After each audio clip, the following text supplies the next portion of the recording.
గురుగారు అయ్యా క్షమించండి అయ్యా.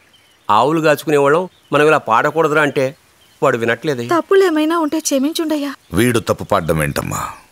ఆ పిల్లలందరూ పలకడానికి కష్టపడే శ్లోకాన్ని ఒక్కసారి విని స్పష్టంగా పలుకుతున్నాడంటే వీడు సామాన్యుడు కాదు, ఏకసంతాగ్రాహి. మీ బిడ్డను నాకు అప్పగించండి. ఆ శ్రీ మహావిష్ణువు చేతిలో సుదర్శన చక్రం ఎంత శక్తివంతమైందో అంతటి వాడిని చేస్తాను. ఈ రోజు నుంచి సుక్షత్రియుడుగా నిన్ను నేను స్వీకరిస్తున్నాను.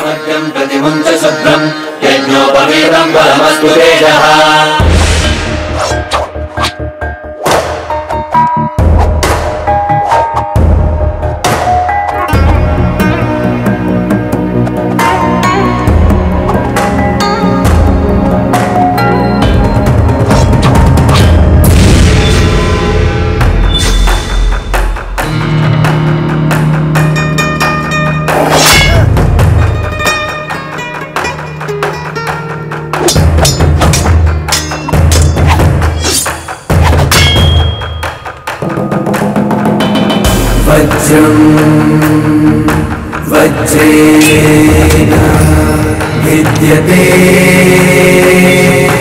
वज्रं वज्रेण भिद्यते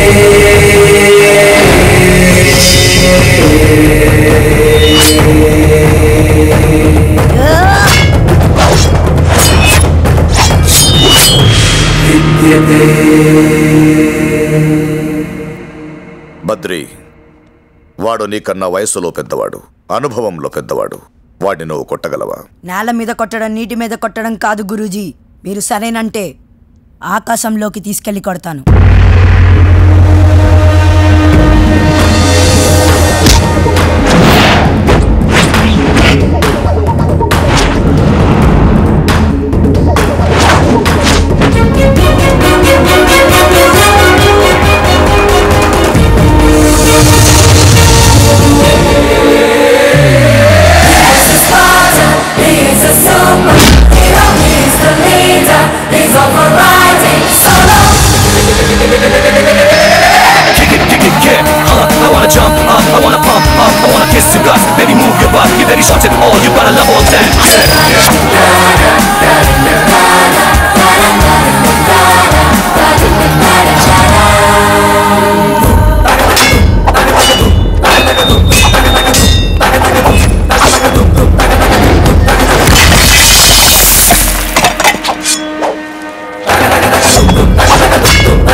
ఖండంలో వీళ్ళకి రాని భాష లేదు, తెలియని విద్య లేదు.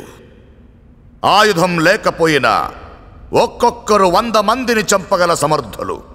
మేము నేర్చుకున్న విద్యలన్నీ మా కుటుంబాల కోసం గానీ, మా స్వప్రయోజనాల కోసం గానీ ఎట్టి పరిస్థితుల్లోనూ వాడం. క్షేత్ర ధర్మం కోసం, పవిత్రత కోసం మా ప్రాణాలైనా అర్పిస్తాం. మన మతాన్ని పూజిద్దాం, పరమతాన్ని గౌరవిద్దాం. మన మతాన్ని పూజిద్దాం, పరమతాన్ని గౌరవిద్దాం. క్షేత్రపాలకులుగా కార్యనిర్వహణకు మీ క్షేత్రాల్ని మీరే నిర్ణయించుకోండి. రామతీర్థ,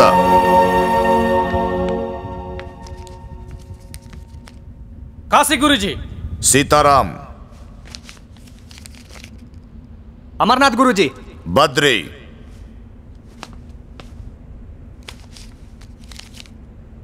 బద్రీనాథ్. బద్రీనాథ్ ఆది దేవాలయం. సాక్షాత్ శ్రీ మహావిష్ణువు మొట్టమొదట ఈ భూమి మీద పాదం మోపిన పుణ్యస్థలం. ఓం నమో నారాయణాయ అన్న అష్టాక్షరి మంత్రం పుట్టిన పుణ్యక్షేత్రం.